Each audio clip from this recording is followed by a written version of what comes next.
বিএনপির নির্বাচনী উন্মাদনা ও ভোটের প্রচার প্রচারণা বেশ জোরালোভাবেই চলছে। ইতিমধ্যে প্রায় 290টির মতো আসনে দলীয় প্রার্থী ও জোট শরিকদের মনোনয়ন দেওয়া হয়েছে। প্রথম ও দ্বিতীয় ধাপে মনোনয়ন ঘোষণার পর বিএনপির জন্য মাথাব্যথার কারণ হয়ে দাঁড়ায় একই আসনে বিদ্রোহী ও মনোনয়ন বঞ্চিত নেতাদের বিক্ষোভ ও নানান অসৌজন্যমূলক আচরণ।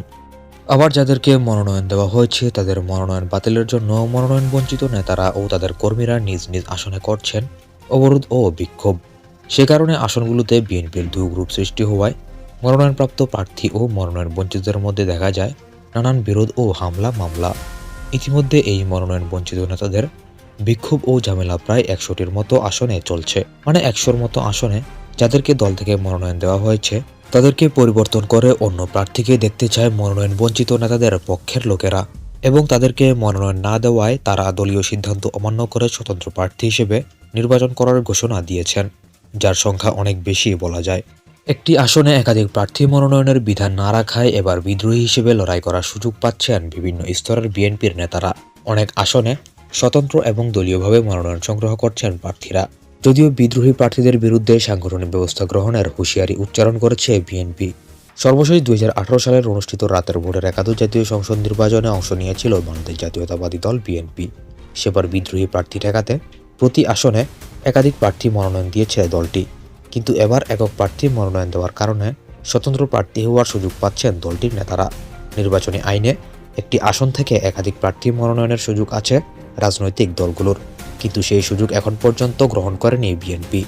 ইতিমধ্যে নির্বাচন কমিশনও জানিয়েছে ত্রয়োদশ জাতীয় সংসদ নির্বাচনকে সামনে রেখে যে কোনো নিবন্ধিত রাজনৈতিক দল একটি এলাকায় একাধিক প্রার্থীকে মনোনয়ন দিতে পারবে। তো আজকের ভিডিওর উদ্দেশ্যই হচ্ছে বিএনপির মনোনীত প্রার্থীদের বিপরীতে বিদ্রোহী প্রার্থী কারা আছেন এবং কোন কোন আসনে তারা বিএনপি থেকে পদত্যাগ করে স্বতন্ত্র নির্বাচনও করতে পারেন সে নিয়ে থাকবে পুরো ভিডিওতে আলোচনা। দর্শক, আপনি কোন আসন বা কোথা থেকে আমাদের ভিডিওগুলো দেখে থাকেন বা দেখছেন, আপনার মতামতটি অবশ্যই জানাবেন এবং আপনার আসনের প্রার্থী বর্তমানে কে সেটি সম্পর্কেও জানাবেন। তো চলুন শুরু করা যাক। পটুয়াখালী 3 আসনে দলীয় এবং স্বতন্ত্র দুইভাবেই মনোনয়ন সংগ্রহ করেন বিএনপির কেন্দ্রীয় নির্বাহী কমিটির সদস্য হাসান মামুন।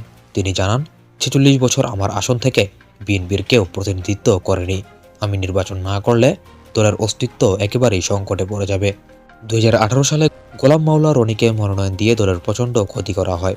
এই জন্য এবার স্বতন্ত্র এবং দলীয়ভাবে মনোনয়ন সংগ্রহ করব আমি।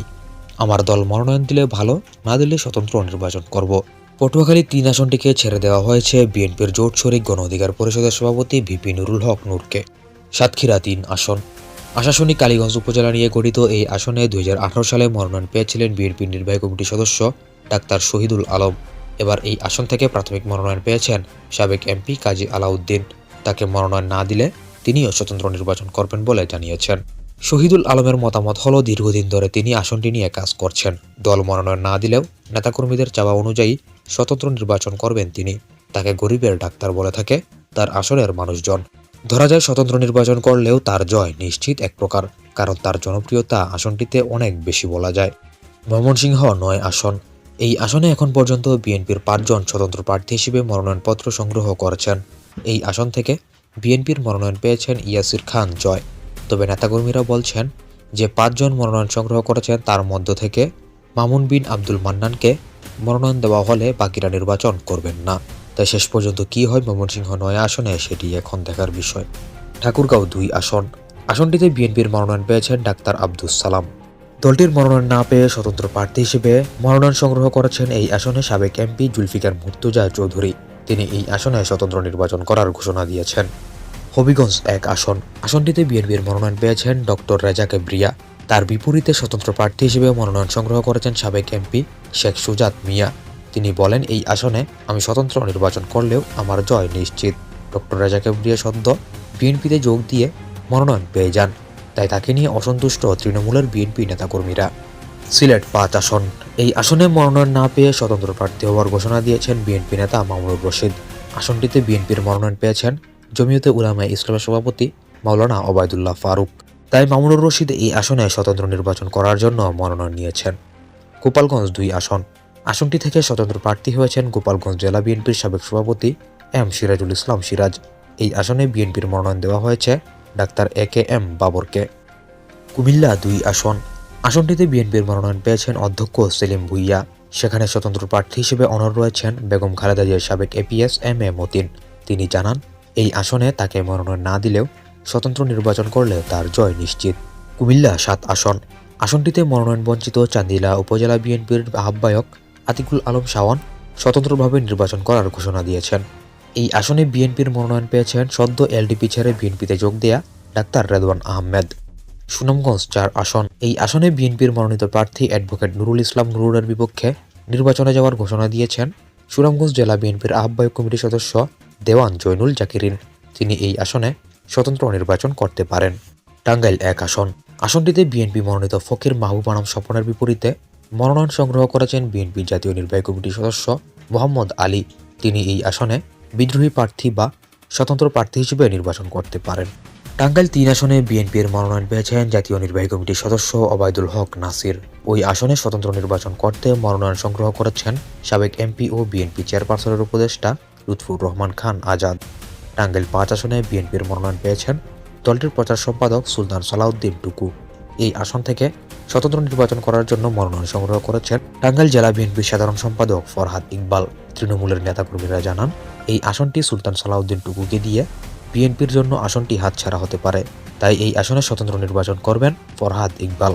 টাঙ্গাইল ৭ আসন। এই আসনে বিএনপি মনোনীত প্রার্থী আবুল কালাম আজাদের বিপরীতে স্বতন্ত্রভাবে নির্বাচন করবেন বিএনপির কেন্দ্রীয় সহ সাংস্কৃতিক বিষয়ক সম্পাদক সাইদুর রহমান সাইদ সোহরাব। ব্রাহ্মণবাড়িয়া ২ আসন। এই আসন থেকে বিএনপির মনোনয়ন পাননি সংরক্ষিত আসনের সাবেক সংসদ সদস্য ও দলটির আন্তর্জাতিক বিষয়ক সহ সম্পাদক রুমিন ফারহানা। আসনটি জমিয়তে উলামায়ে ইসলাম বাংলাদেশের কেন্দ্রীয় কমিটির সহসভাপতি মাওলানা জুনায়েদ আল হাবিবকে ছেড়ে দিয়েছে বিএনপি।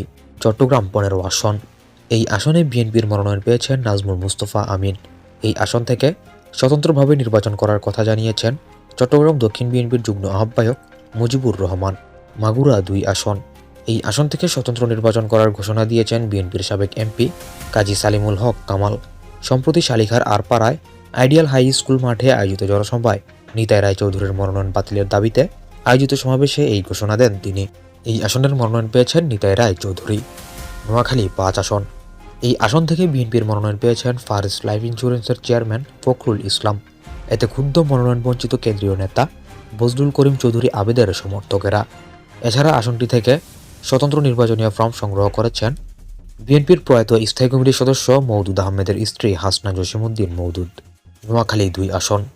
এই আসন থেকে বিএনপির মনোনয়ন পেয়েছেন বিএনপি চেয়ারপারসনের উপদেষ্টা ও সাবেক বিরোধী দলীয় চিফ হুইপ জয়নুল আবিদিন ফারুক। আসনটিতে তার বিপক্ষে নির্বাচনের প্রার্থী হওয়ার ঘোষণা দিয়েছেন বিএনপির জাতীয় নির্বাহী কমিটির সদস্য কাজী মফিজুর রহমান। ঝিনাইদহ ৪ আসন। ২০১৮ সালে ঝিনাইদহ ৪ আসন থেকে মনোনয়ন পেয়েছিলেন জাতীয়তাবাদী স্বেচ্ছাসেবক দলের কেন্দ্রীয় সিনিয়র যুগ্ম সম্পাদক সাইফুল ইসলাম ফিরোজ। এই আসনে বিএনপির মনোনয়ন দেওয়া হয়েছে বর্তমানে সদ্য গণ অধিকার পরিষদ ত্যাগ করে বিএনপিতে যোগ দেওয়া গণ অধিকার পরিষদের সাধারণ সম্পাদক রাশেদ খানকে। ইতিমধ্যে রাশেদ খানকে মনোনয়ন দেওয়ায় এই আসনে তৃণমূলের নেতাকর্মীরা তাকে অবাঞ্ছিত ঘোষণা করে এবং সেখানে উপস্থিত ছিলেন একটি মিছিলে সাইফুল ইসলাম ফিরোজ সহ তার সমর্থিত নেতাকর্মীরা। নির্বাচন করার বিষয়ে সাইফুল ইসলাম ফিরোজ বলেছিলেন, আমি প্রত্যাশা করি দল আমাকে মনোনয়ন দেবে। ইতিমধ্যে নেতাকর্মীরা আমার পক্ষে মনোনয়ন সংগ্রহ করেছেন, তবে শেষ পর্যন্ত তাকে মনোনয়ন দেওয়া হয়নি, দেওয়া হয়েছে রাশেদ খানকে। তো দর্শক, বিএনপির যে আসনগুলোতে তাদের মনোনয়নের পরিবর্তে অন্যান্য হেভিওয়েট প্রার্থীরা মনোনয়ন পেয়ে স্বতন্ত্র নির্বাচন করার জন্য ঘোষণা দিয়েছেন, তাদের সম্পর্কে আপনার মতামত কি? তারা কি আসলে সেই আসনগুলোতে বিএনপির প্রার্থীদের হারিয়ে দিতে পারে? মানে যাদেরকে বিএনপি নিজ থেকে মনোনয়ন দিয়েছে তারা কি ওই বিএনপি স্বতন্ত্র প্রার্থীরা তাদেরকে হারিয়ে দিতে পারে কিনা? এমন কোনো সন্দেহ বা ধারণা থাকলে আপনার মতামতটি অবশ্যই জানাতে পারেন।